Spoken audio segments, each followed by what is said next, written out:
So I'm currently in the process of training for my longest distance run so far, which is above marathon distance.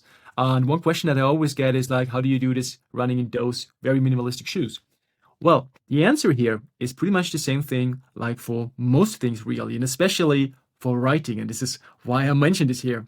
You see, it always comes down to one thing, and that is building your base. You know, this is really a term that I really see a lot in the running community, and it makes absolute sense.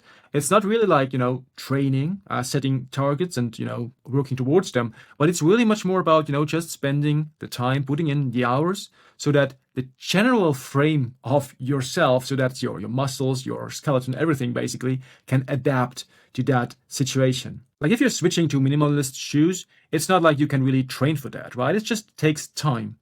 And I think that's like the perfect metaphor for much of scientific writing as well, because you really want to build that base, which means you want to just get in those 500 words maybe per day. That's perfectly fine. It doesn't need to be high performance. It doesn't need to be a very targeted training. It's just about writing something.